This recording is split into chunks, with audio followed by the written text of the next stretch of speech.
Welcome to part 2 of the virtual players meeting for the 2020 Panhandle Open. In this video, we're going to go over a summary of the updates that have occurred thus far. We're also going to talk about a schedule of the day of the tournament. We'll go over ace pots, raffles one more time just to make sure everybody is aware of what options are available for them. And we'll talk about vouchers, players packs, how you can redeem those vouchers, and then talk about the awards after the event is over. So we have a lot of options out there this year. Things are a little different than they have been in years past. So I want to make sure that I go over all of the information necessary to make this event a success. So to start, let's talk about some of the updates that have came out over the last few weeks. First off, I wanted to ask you to fill out the Visit Pensacola survey if you are traveling in town for the event and staying at some type of hotel. They like to collect data to see how many rooms were used during this event, hotel rooms in Santa Rosa and Escambia County. So if you came in town and you rented a hotel, please fill out that survey. I've sent that out in a link, and we can also take your information down at the event so that we can provide that at Pensacola Sports. That will help us to grow the partnership and get more sponsorship opportunities into the future. I also wanted to remind everybody that we sent out a physical distancing plan for the event. We are asking that everyone follow that plan to the best they can and social distance when you are in between rounds. So we do want to ensure that everyone is being safe and that this event does not create any type of adverse impact. So take precautions, wear your face shields when you can, and make sure you're keeping distance from other participants in the event or event staff, as we do want to protect ourselves and our families. Please make sure that you are following the correct parking guidance that we provided. I showed which parking lot you should park in, and then I also showed where you would walk, especially at Gator Links. Please do not park in the grass, as that can jeopardize our relationship with the college moving forward. Lastly, be sure to watch the video and the instructions on digital scoring through the PDGA online website. This is how we will score for the event. And this will make it a lot easier to not have to manage scorecards between each rounds. It's very easy, it's very simple to use, so read over it and understand how to use it, because you may end up keeping score for your card during one of the rounds. All right, let's take a minute to talk about ace pot and raffles. So we are encouraging that you go edit your registration and add the ace pot or raffle tickets. So this will limit our ability to handle cash at the event. We really want to minimize cash transfer and cash contact. So we're asking that you register online for either one of these if you decide to participate. We will have these options, especially for raffles at the event. Ace pot, not so much, as many of the participants will be starting a different course. However, if you do want to register for the raffle or anything ace pot related, and you are at the Tournament Central course, which is the 10th course, then you can do that in the morning of. But please register online. This really helps us tremendously when we're preparing for the event. Ace pot will be paid out online, so we will not have the cash there for that. So the winner will need to provide their email for a PayPal account or a Venmo account so that we can send you those winnings after the event is over. As for the raffles, you don't have to be present to win, so we are going to save the winning raffle ticket and post those results online, and hopefully the winner can reach out to us so that we can coordinate getting them their item. Now, if you're not local, we will have to work out shipping. Obviously, this doesn't account for someone that we have to ship a larger item to, so there may be some shipping fees involved if you don't decide to stick around to claim your prize during the raffle.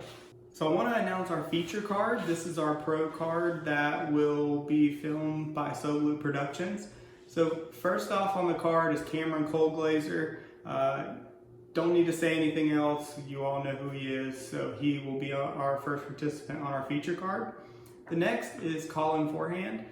Colin Forehand's been a long time advocate of the Panhandle Open, disc golf in this area. So congrats, Colin, for making the feature card. Next will be Michael Gibney. Michael Gibney has supported Flight Factory for a long time and been a great friend in the meantime as well. Next is Robert Hastings. So Rob's a longtime member of the disc golf community here, and I think he'll represent the lead card well. So lastly on the lead card is Jeremy Harvey. So he has been a long time disc golfer in this area, has a lot of skill. So congratulations to you guys. I'm excited to see the rounds, the first round at least, filmed by So Blue Productions.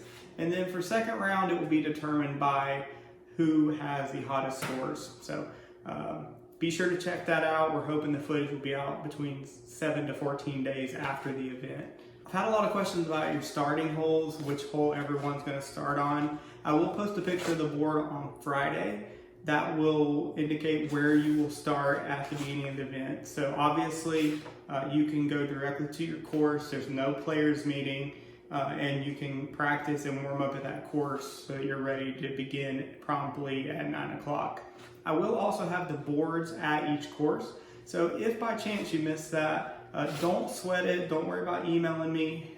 The board will be either at Tournament Central at the 10th course, or it will be near hole 1 at Gator Links, and you can confirm exactly what your starting hole is. So I've also had a lot of questions about the players pack. We've simplified things this year by providing a voucher for $45 to all amateur players and then having a trophy payout. The winner of most of the amateur divisions that are larger divisions will also receive some type of prize, either a bag or some type of disc prize, things like that. The players packs can be redeemed at the event, the vouchers. You can redeem those towards a basket by chance. You can redeem it towards discs, bags, things like that, apparel. We will have a ton of merchandise, so you can redeem it there, or what you can do is you can redeem it online. We'll have a discount code that you can apply towards flightfactorydisc.com and redeem that voucher later on if you do not decide to stick around for the event. But we do encourage some people, if you're not wanting to stay around or be in crowds, to redeem it online. That will help us to keep some of the social distancing measures in place and not have huge congregations at Tournament Central. So you can pick up your players pack vouchers anytime throughout the day, at lunchtime, after the second round, or before the first round if you're starting at the 10th course and you will be there that morning. So awards will also be a little different this year. Again, only the top few players will receive trophies, and then the winner will receive a prize. So if you're not in that top 3, you do not have to stick around. Your raffle prizes can be held, and obviously you can win those and we can coordinate delivery at a different time. So really there's no need for you to stick around unless you just want to help or help take down the course. So again, the award ceremony is not going to be as formal as we've had in years past. So if you do want to take off or to leave after that, feel free. If you're not claiming an award or concerned with pick up your raffle the same day. So again, we're trying to limit the amount of people congregating at that one area, and we think this will be a good opportunity to do that. As I mentioned, pro payout will be paid via PayPal or Venmo. So if you do cash in a pro division, please email me your PayPal or your Venmo, and I'll make sure that I get that sent promptly upon completion of the event. A couple more things I wanted to go over. First and foremost, I want to thank all the volunteers that have helped me this year. It wouldn't be possible without those people. Obviously, putting baskets together, to setting out the course, to laying out OB. It's been a lot of work, and I could not do it alone. But even though we are almost at the event, there's still a need for volunteers. Things like filling up water coolers, to getting ice at the store between rounds, making sure that the water is properly refilled and that the boards are at the course are very important things that I'm going to need assistance with. Some other things that I need help with is making sure that the 10th course is set up on Saturday morning and that it's pulled down after the event. So if you have some time, please let me know. There's always something to do at these events. I've had a lot of people ask me, how can I help?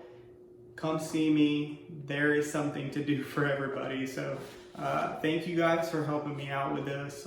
Again, I couldn't have done it without you. We are having a random doubles toss on Sunday. So if you're in the area and you want to stick around for that, please register. It's on Disc Golf Scene, or you can show up Sunday afternoon around 1:30 and we'll get you signed up. Proceeds are going to go towards a lot of the expenses that I've had to spend to make this event occur. So come out, play the layout. It may be the last time we get to play this layout, and so I encourage you guys to show up and have a fun doubles toss, and I'll actually get to play this event as well. for the first time, I haven't actually gotten to throw a full round on the course yet. One final thing, I've had some questions about restrooms. We'll have full restrooms at the 10th course. PSC Milton, Gator Links, there's not convenient restroom locations, so I'm going to try to have an option open, and I've already been working with PSC on this, but I would treat it like you're going and playing a random Saturday round out there. I can't guarantee anything at this point. This is not ideal, and I apologize for that, but we are dealing with a different scenario in terms of opening up restrooms and buildings this year. So, but more to come. I'll try to make an announcement tomorrow with that. But again, I encourage everybody to treat it as though it was a day where the actual facilities are closed. But more to come on that tomorrow, and I'll let you know for sure what the final outcome is. So thank you all for watching part 2. This was a video filled with a lot of information, a lot of updates. Again, one more update tomorrow, at least one more update regarding your cards, and I will be sure to add any more information that's relevant. But I've got a lot of work to do tomorrow. It's after 10 o'clock now, and I am just wrapping up for the day. So please be patient with me on Saturday. If you have any questions, feel free to email me, text me, call me, let me know. And excited for this event. I thank you so much for your participation, and happy to see all of you guys on Saturday at the Panhandle Open 4 powered by Prodigy Disc. Thank you.